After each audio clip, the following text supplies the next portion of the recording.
Good evening, everybody. Hello, hello. Welcome to another episode of Critique Corner with me, Daniel Parker. And me, DB Fastbinder. And we've kind of stumbled into a France night for some reason. Yes, we have. Not intentionally, but yeah, but in silly as well. Yes, it's good to be back after a lengthy, unexpected break. So, Yes, yes. If you are returning, welcome back. If you're new, what we do here is we critique stuff from our different corners, and we always just usually just whatever we want to talk about, whenever we want to watch a review. That's what we go with. new, old, we play few favorites. Yes, and to start us off this week, we've got a cult classic gem. Well, in my opinion, a gem, but The Fifth Element. Yes, possibly the most Star Wars prequel movie I've ever seen outside of the Star Wars prequels. Yes. So much so that I wonder if Lucas might have, done his homework. If you know what I mean. Right, gotten a little inspiration. Yes. I mean, it's interesting. It's interesting that you called this a cult classic because so for some reason I'd had it in my head that this was a big financial disaster or something. I think that I was confusing it with that Prince Valerian movie. Oh yeah, yeah. But it was the #9 movie at the box office for 1997. Yeah, I remember it did decent numbers when it came out, and then a lot of people discovered it when like home video and cable. Like, I mean, I used to see it on HBO all the time when I was a kid, and that's where I first watched it. Yeah, it's so the Fifth Element is kind of an interesting film, and just doing a quick little bit of research on it, it won some awards in Europe for film, but it also won some of the I received some nominations for the Golden Raspberries, Okay. and I can kind of see both reactions because it's very self-indulgent is probably the best way I would put it. Um, Yeah, I can see that. Yeah, um, yeah, no, because yeah, self-indulgent is not the same thing as bad. It's just like it's very intricately designed. mhm. Yeah. Luc Besson really went all out with this movie, much like he did with Valerian. Although I would say this is the superior movie to that between those two. Yeah, I tried to watch Valerian. I was at a drive-in movie theater at the time, and it was the second show, and we were in a motorhome, and I ended up falling asleep Oh, because now here's the thing: my day job has forced me into a be at work at 7 o'clock body schedule or sleep schedule. So, um, taking me to a movie and expecting me to keep watching after 10 after having just sitting through the Emoji Movie. Yeah, what a double feature that was. oh man! Wow. Sheesh. Well, yeah, I can see that. Yeah. Um, Anyway, I guess we should talk about this one. yeah. So this is a sci-fi fantasy. Okay, I kind of resist calling it a sci-fi film, even though it's technically a sci-fi film. It really is more like a sci fable, a sci fantasy. Yeah. Um, it's as we mentioned, Luc Besson directed, and this is like his passion project that he'd been writing since he was 16. Mhm. Um, and I thought I saw some French comic influence on it. Apparently, he hired Jean Mobius Giraud and Jean Claude Mézières, which any apologies for my awful French pronunciation, two famous French comic book makers. So like that Yeah. explains some of the look I was seeing in this thing. Yeah. Oh yeah. And yeah, and Mobius was really big in with heavy metal. I think did a lot of work with them. So I could definitely see the heavy metal influence in there too. Yeah, you mentioned before the show that there was like a particular story from there that was like this. Yeah, it was yeah, it was called Harry Canyon, which was a segment uh from Heavy Metal, the animated movie. It was basically Harry Canyon's he's a cab driver in a futuristic New York with a bunch of aliens around, and he ends up getting taking a fare from a beautiful young woman, and it kind of wraps up in this little film noir kind of thing where and she seduces him and everything. So yeah, that's where a lot of it came from, or some I think some influence from it came from Harry Canyon was from for the Fifth Element. Um, It seems plausible. I mean, yeah, like I don't have a further thought to that. That seems plausible. yeah, and Sushi Kitten, hello, good to see you. Hello, hello. Yeah, yeah, you are right. Yes, the comic book was was Valerian, and Laura Lean was what it was called. Um, but yeah, but Basson brought in a lot of the like Mobius and a lot of other like Uh, French. right. It'd Yeah, be like if you it'd be like if you hired Jack Kirby to do your art design for a '90s action movie, and it right. happened to look like Fantastic Four. Yeah. um, yeah, but I guess we should get to the plot of the movie. Um, so the movie, the prologue is set in 1914, where they're this temple in Egypt, and this archaeologist has stumbled upon this great discovery, where there are these four stones that are powered by the four different elements: fire, water, air, and earth, and then a fifth element, which is the supreme being. And as it turns out that it's actually these aliens called the Mondachiwans, I believe. They're in these like armored suits. They look like giant turtles and they walk like penguins. Yeah, like so I just want to say right away, like the practical costuming effects in this are they are very nice, very primo. Oh yeah, It's kind of like I think the sensibilities kind of remind me a little bit of Babylon 5, but Babylon 5 wishes it had this budget yeah. for like the good aliens in particular. Yeah. Hey, Ninja, good to see you, man. Hey, Ninja, long time no see. Yeah. Yeah, but so and they have there's a human priest there that they work with that's kind of like overseeing the elements, but the Mondachiwans arrive because World War One is about to start, and the stones and the fifth element are not safe on Earth, so they move them away. And the one leader of the aliens gets trapped inside the chamber where they're all being kept, and he gives the priest the key and says, wait for our return or whatever, because there's going to be a great evil that shows up. There's a great evil that shows up every 5,000 years, and it's going to return, in the next, few hundred years.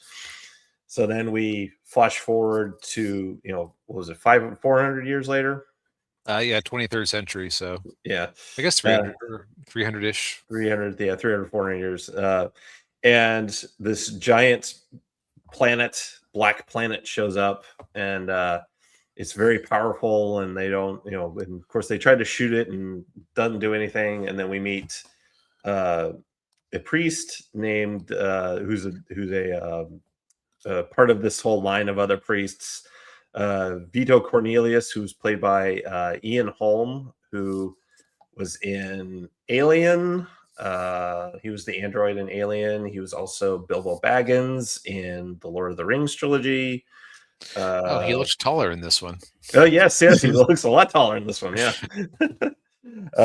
amongst a lot of other movies that he had been in through his illustrious career. But he basically tells him, the only way to stop it is with the stones and the fifth element. But then, so the Mondachiwans are taking them back to Earth, but then the ship gets shot down by these ugly aliens called Mangalores. But then, as it turns out, the fifth element survives, and the fifth element is, they bring it to life, and it's Mila Jovovich. Yeah, in a scene where it's like, oh, we're able to just totally recreate the body because we have the hand, and they just 3D print a whole new body for her. Yeah. And I gotta say, like that was a cool scene. That seemed it's like it's definitely like a very imaginative from a science fiction perspective for Yeah. 1997. Yeah. And hey, not so private playlist. We're overcomplicating the whole. Yeah. There's some of that. Yeah. That- uh, There's, Look, that's the underlying theme of the movie, but there's also like you gotta have your window dressing. yeah, exactly. Yeah, exactly. Yeah, and then of course we also meet Bruce Willis's character Corbin Dallas, who is a former military like fighter pilot, all around badass who is now driving a cab in New York, a flying cab. Um, and as Milia Jovovich is escaping, she jumps off and falls right into his cab, and then it kicks off the rest of the movie from there. I think because he takes her to the priest, and then uh, you know from there, they're like, okay, well, we got to get find the other stones, and then join them all together to stop the evil planet. And of course, you've also got Gary Oldman's character Zurg, who is um, I actually looked it up. His performance is a cross between uh, Bugs Bunny and Bugs Bunny. Bugs Bunny and Ross Perot. And for those of you who are too young to know who Ross Perot Ross Perot was a funny little businessman from Texas who ran for president a couple of times. And Yep. he's actually he's one of the main reasons why Bill Clinton got elected in 92. Yep. Split the vote enough. Yeah. Okay, so plot wise, I would say that would it be unfair to call this an excuse plot? Because like this feels like something a 16-year-old would dream up. Yeah, I could see that. Yeah. It's a very, very angsty and very hormonal 16-year-old. Yeah. Yeah. Well, also I more just mean like it's like a little bit generic, which again, I actually overall like this movie. Yes. It's just that it did strike me on my second viewing here that little, like I said, a little bit, yeah, a little bit generic. Uh, Yeah. Mind you, it isn't quite the beam in the sky Marvel movie ending we've all gotten tired of. Yeah. Well, Um, there's a beam in the sky at the end, but yeah, well, it feels different right. uh, because there's actually a thing it's affecting. Right. Yeah. Um, Um, Now, actually, okay, we'll talk about the actor who played the president. oh yeah. So the other thing about this movie is that it feels vaguely farcical because Yeah. everybody except for Corbin Dallas is an idiot or incompetent Yes. or both. Yeah, so the president is played by Tony Tiny Lister Jr., who's as not so private playlist points out, he was in Friday. There's also another actor who was in Friday that's also in this movie too. We'll get to him in a second.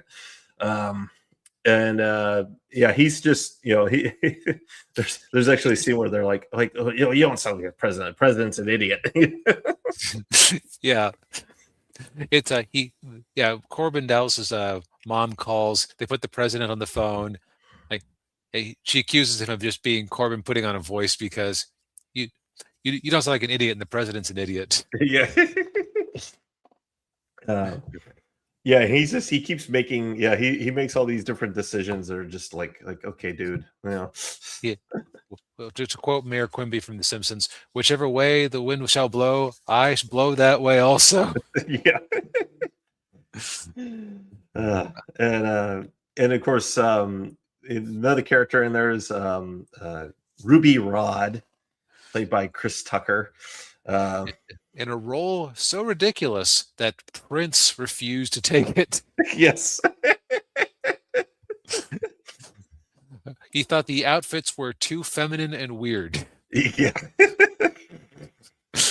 Which, boy, when you out freak Prince at his in his heyday in the 90s. Yeah, yeah. It's you're way over there. Um, but it is okay. It's not the most dignified character, but look, Chris Tucker sold his dignity many, many years ago for a large pile of money, and nobody screams or tries to fast talk quite like Chris Tucker. No, right. Yes. Yeah, I will say when Rush Hour was coming out, and because at the time I was getting into Jackie Chan movies, and I heard that Jackie Chan was doing a movie with Chris Tucker, and I'm like, wait, that guy from Fifth Element, really him? He's doing a movie with Yes. him? Yeah, like all of he just looks ridiculous. All of his outfits are like ball gowns with roses. Yeah, yeah, and the buns and the hair, and yeah. But, Yeah, I do not blame. Actually, let's see if we can get a picture of that. One sec. yeah. Yeah, yeah. You don't blame Prince for not wanting to take the role. Yeah, seriously. Like, Yeah. um, it just seems like it's a very silly movie in a lot of ways. Like, Yeah. I feel that I was about to say that Bruce Willis is the only serious character, but even he is doing his usual like shtick of Yeah. like one-liners and such. Yeah. Like Um, the thing. Are you human? Negative. I'm a meat popsicle. yeah, so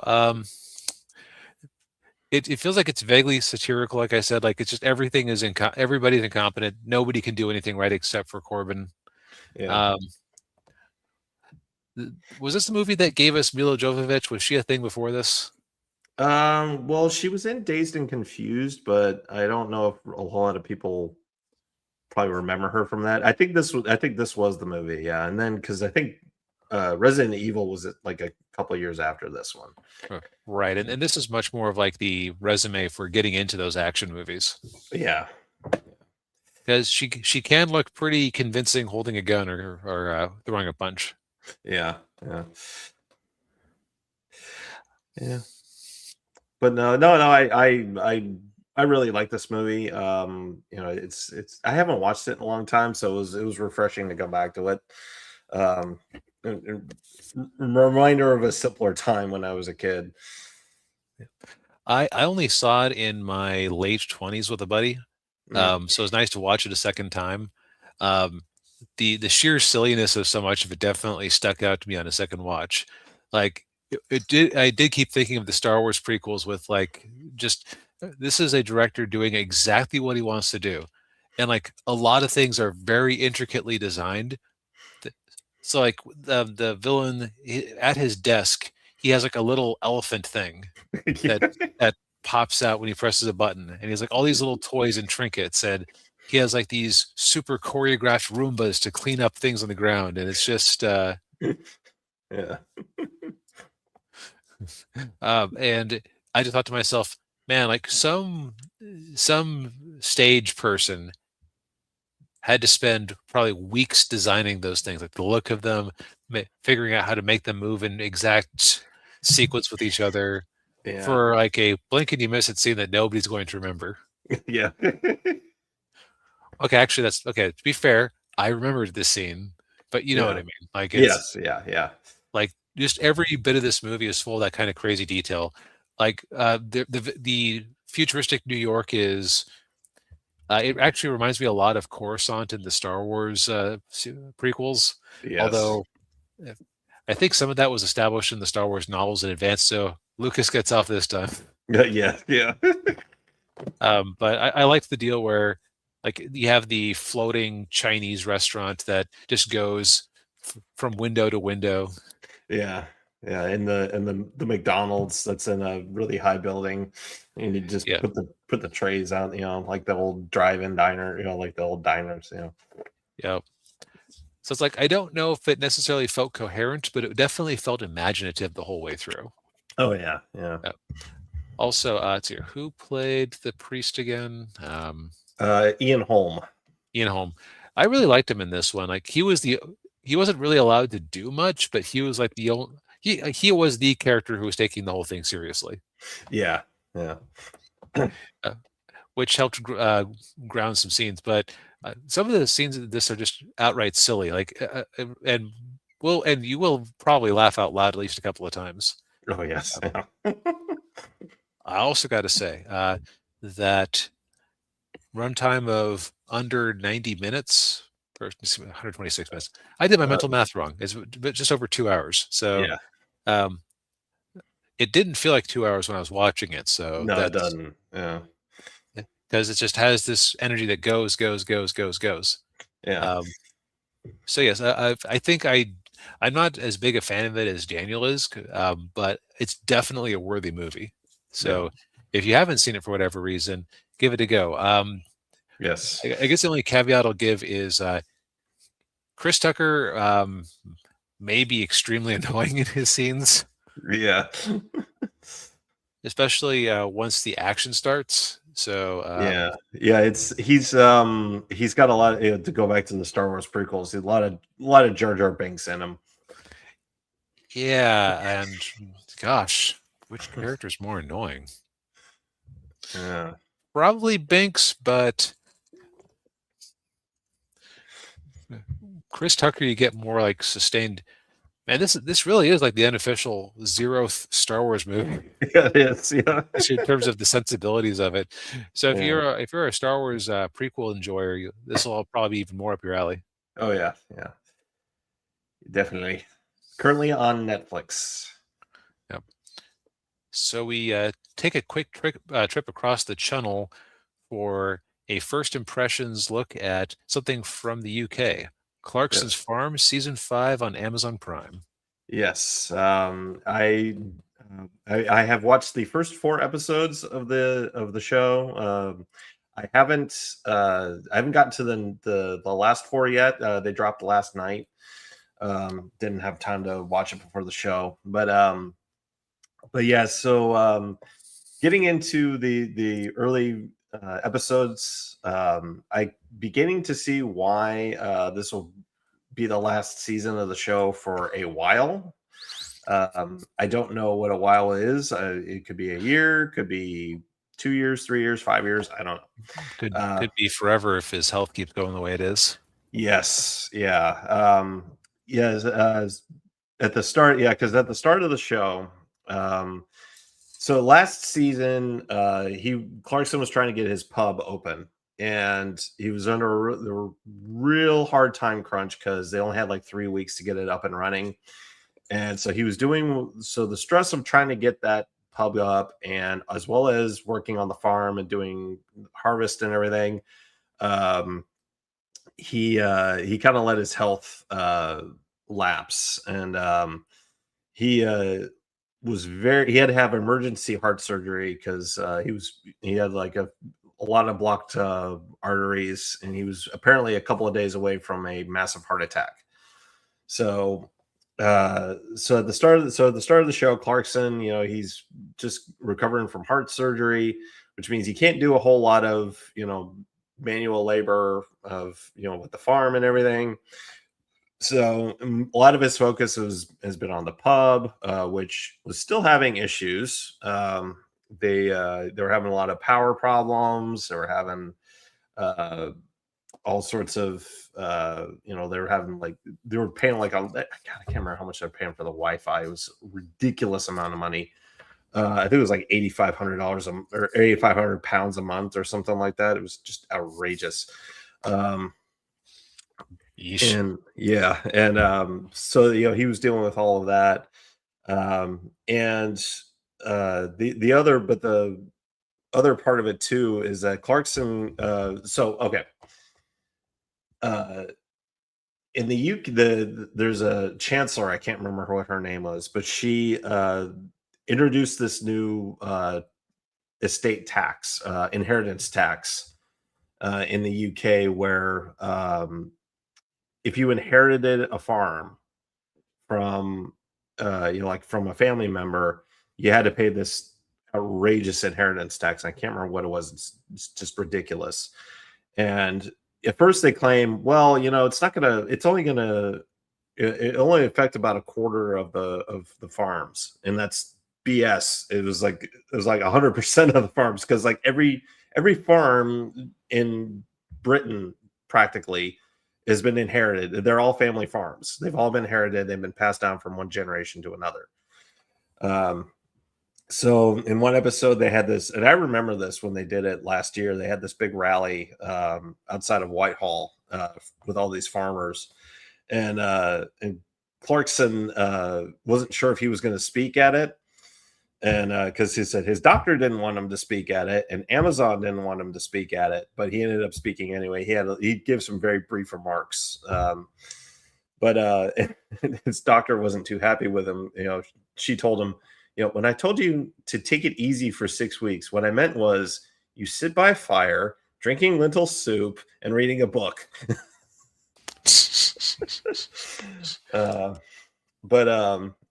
But yeah, so you had that going, and then of course, so it's also around Christmas time, so he's getting everything ready for Christmas, and he's getting a oh god, what was it called? A grotto, putting a Christmas grotto together. So he was going to have like Santa Claus, and he was going to have a nativity scene, and some of the, and have some of the goats from the farm coming over, and so he's. So by the way, Clarkson's understanding of the nativity story is like very, very small.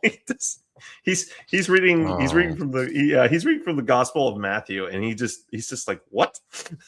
He doesn't understand he didn't understand the virgin birth. He didn't understand all this other stuff going on, and Caleb, who's his farm manager and longtime farmhand, like he thought like human civilization and human history started at the birth of Jesus.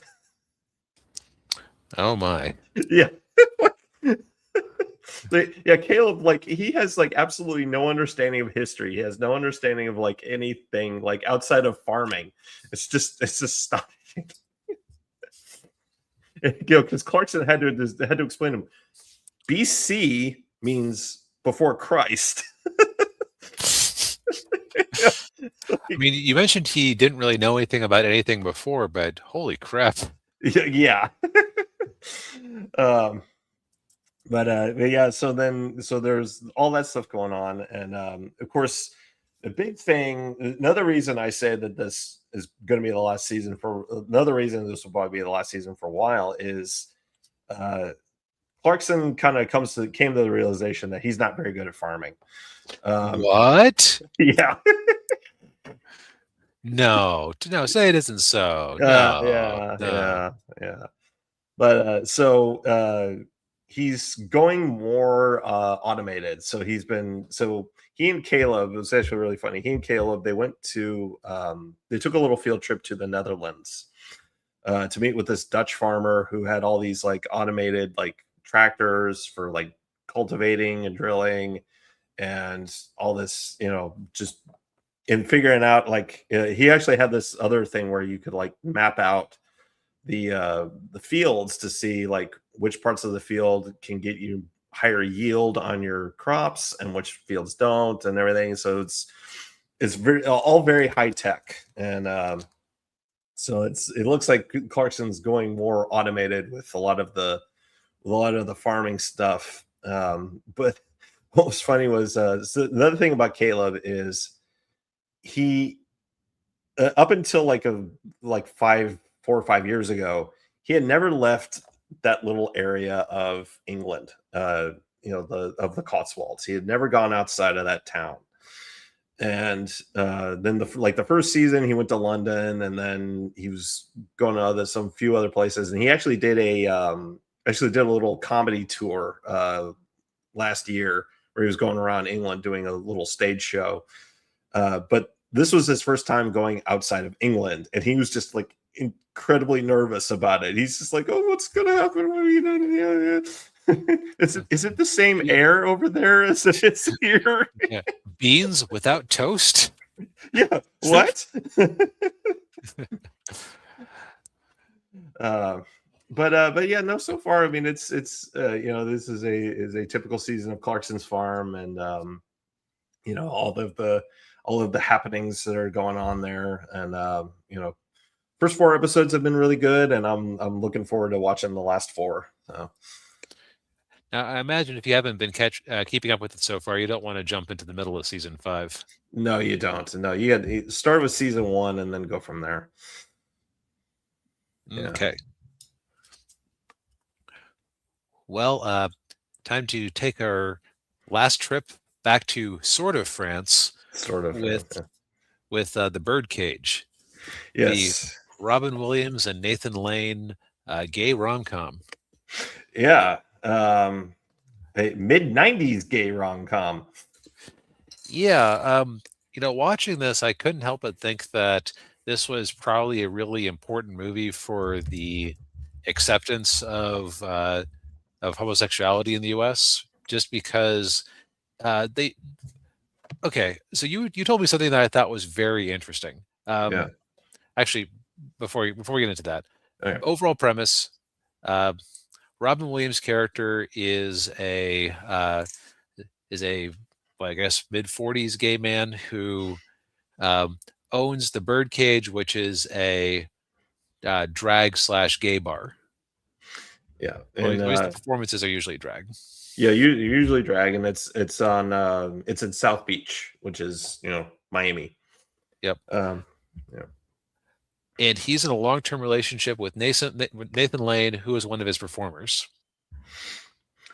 Yes, and they have a very what's the word for their relationship? Dare I say heteronormative almost? Yeah.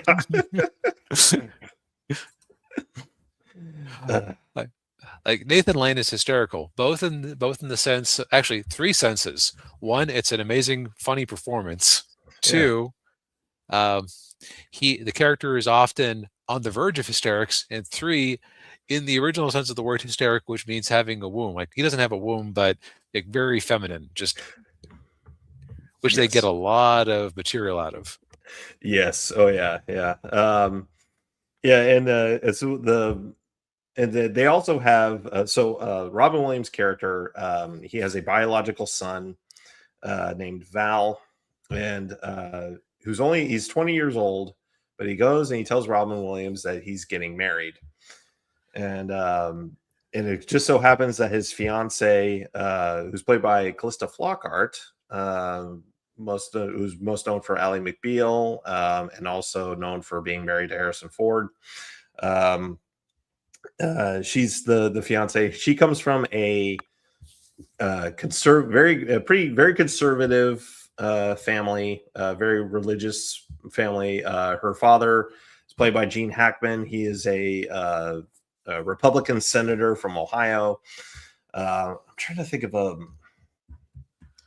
a senator today that he would be the equivalent of. I guess Ted Cruz. Kind of Ted-ish, except that so the reason we said sort of France is that this started off as a French play. Yeah. It definitely has that sort of the type of farce that you usually only see in the theater, because boy, Gene Hackman's character is a complete idiot, like just dense as a concrete block. Well, he's a politician. What do you expect? But he has to be in order for some of the scenes to work. Right. Yeah. Because Val the son, he basically wants to pretend that his family is normal while meeting the senator and his wife. Yeah. So that basically involves kicking Nathan Lane's character out, getting his biological mom to show up to pretend that, Robin Williams has been married to her the whole time. Right. Yeah. To get de-gay the house. Yeah. Which, okay, I admit I haven't visited the homes of very many. Actually, probably have without necessarily realizing it. Yeah. They definitely play it up here because they've got like African fertility idols. If you follow my meaning. Yeah. Yeah. They got some artwork on there. Yeah, that's like, oh, okay. Yeah. It's like, okay, man, like we get it. Yeah. But so We also forgot the other main character. By the way, you can tell this was a play because it's got a very constrained cast.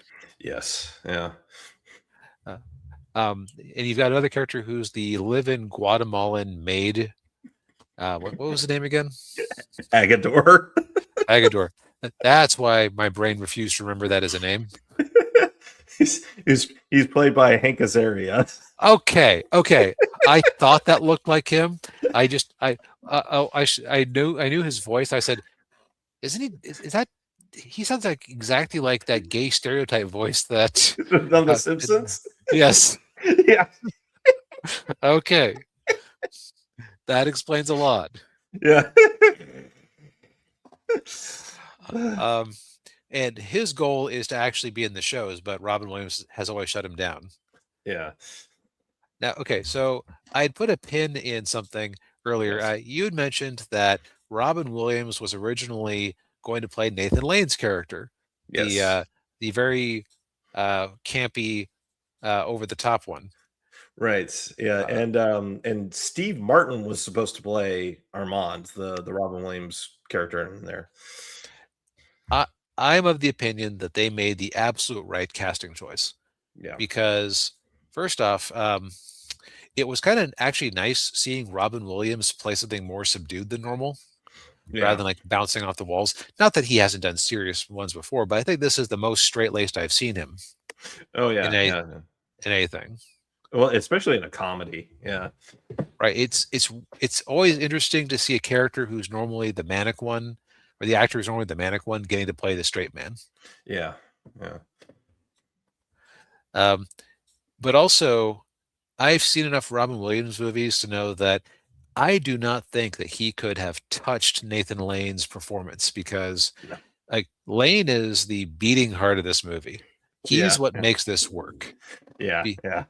Because he is just so sincere. You feel so bad for him.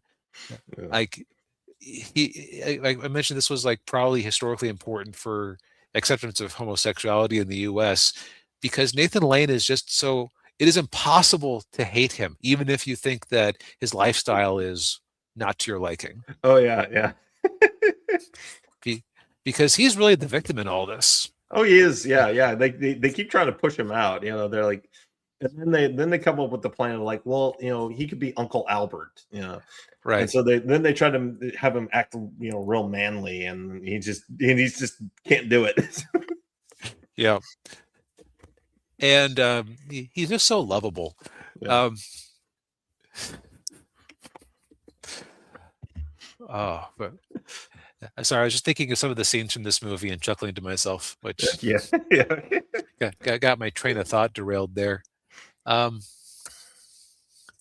So also the background of this, there's a storyline where basically Gene Hackman's senator character is part of this moral majority type stand-in group. Right. And one of the other members of it was found dead with a black underage prostitute. Black. Wasn't it also a male prostitute? No, it was a girl. Okay, it was a girl. Okay. No. So basically, he's trying to get out of town, wait for the heat to blow over, and of course, there's this storyline where somebody with the press is trying to track him down because he's a person of interest with this whole scandal going on, and then finding out that he's in the apartment above a nightclub. Yeah, with a drag show, owned by a gay guy. Yeah. Gene Hackman is great in this too. He just very good at playing like. I think that he works because you realize, oh, he knows nothing about gay culture, so it wouldn't even occur to him to spoil the solution that Nathan Lane decides to come up with when Nathan Lane shows up dressed as a woman. And like one of the least convincing drag performances I think I've ever seen. Yeah. But it works because the overall like farcical feel of the whole thing. Oh yeah. And what he does to just try and get on this right-wing senator's side is just amazing. Oh yeah. Just his view of what he thinks a right-wing person thinks is hilarious. Yeah. Yeah. Oh yeah. Oh god. Yeah. Some of the stuff he was saying was just like, what? That would be like, oh, you might get kicked off of the Daily Wire saying some of those things. Yeah. Ooh. Um, I admit I was a little surprised to see Diane West getting so much prominent coverage on all of the posters I looked up, Yeah. because she is like, she's kind of there, but she is not like the best part of the movie. No, she's just she's almost like almost like a background character. Yeah, background Yeah. extra. Yeah. Yep, she's fine though. Yeah. Really, the only character you come away hating is the son, because the whole premise is, it's very silly. Like, because, Yeah. well, okay, so you got away with it once. What's going to happen when they want to show up for Christmas? Yeah. Yeah. Or what do you do at the wedding? Yeah. Like, Yeah, yeah, it's like it's very short-sighted. yeah. And also just the way he's treating Nathan Lane's character is just, it's very cruel. Again, Yeah. like, it is impossible to hate Nathan Lane's character, because he is just himself trying to live his life, and you could already and it's also, he's a very fragile person, Yeah. as they make very clear from the first scene. Oh yeah. Yes, he's having a diva tantrum. Yeah. He has to have his Purine tablets. Which that was like the first great line of the whole thing was, Robin Williams is like, what's a Purine tablet? Oh, I just I scratched the ANS off the aspirin. He's like, oh, that's great. I know.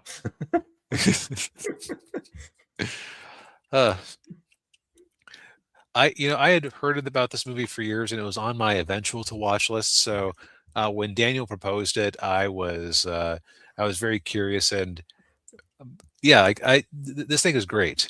Yeah. Very silly. There was one line that struck me as very funny in 2026, which was the son trying to defend the senator's opinions. No, he's not a Nazi. He's conservative, like half the country. Yeah. Yes, it was from back then. People in Hollywood actually knew the difference between the two. Yep. Yeah. Oh, what happened to DB? Where did he go? Well, I don't know what happened with DB there. Am I still alive here? Or okay, he's back. My bad. I was going up to move back to this window to see if we had any comments, and Oh, you clicked on the wrong thing. Oh, yeah, that's easy to do. Okay. yep, All right. I hit the X instead of the tab proper. Oh, okay. But yeah, Ninja says, that one didn't age quite so well. Well, yeah, I mean, it aged well in terms of being a sentiment. It didn't age so Yeah. well in terms of anybody actually going with it. Right. Yeah, like I said, it just kept striking me like, just this movie is like probably historically important. Yeah. That- I think it was. Yeah, and I don't know what it did box office wise, but Let's find out, yeah. because this definitely seems like the type of thing that would have a long life on cable. Okay, so according to IMDb, it did 185 million on a budget of 31 million. Okay, so 6 times. Okay, before you ignore, or you ignore box office receipts, like how much you get of that, and Right. marketing and stuff, but still, going 6x your initial investment is not a bad thing at all, No, it's especially not. especially for a comedy. Yeah. Which, sidebar, I'm with Chato that we, like, the people who are trying to make indie YouTube movies, or YouTubers who are trying to make indie movies, get out of horror and go make a comedy. Yeah. The world needs you. Yes. Yes, we desperately need good comedies. Yeah. But yeah, so I actually watched it on Amazon Prime because it's an MGM movie. But it's also on Peacock, correct? Yep, Yeah. that's where I ended up watching it because Mm. my cable company said, "Oh, by the way, you get free Peacock from now on." Mm. To which I said, "Okay." Yeah, okay. Yeah, I'll take it. I Yeah. will say that I like the way that they handle their ads.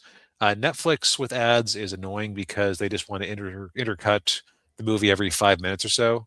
Yeah. Here they have more of a traditional. You have a set of ads at the start of the movie, then you might have like a couple of ad breaks through the movie, but they're like longer, so Mm. it isn't quite so like watch a movie for 5 minutes, 30 seconds of ad, watch a movie for 10 minutes, 2 minutes of ads, just like randomly intercut. Okay. Oh, that's good. Yeah. Well, I think we've said all we need to say for tonight. Yep, strong recommend. Indeed, yes, stronger recommend. Well, thank you everybody for tuning in. We appreciate it as always.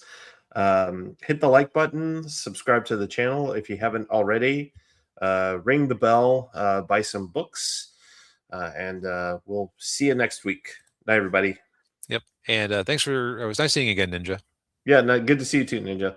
Right, later.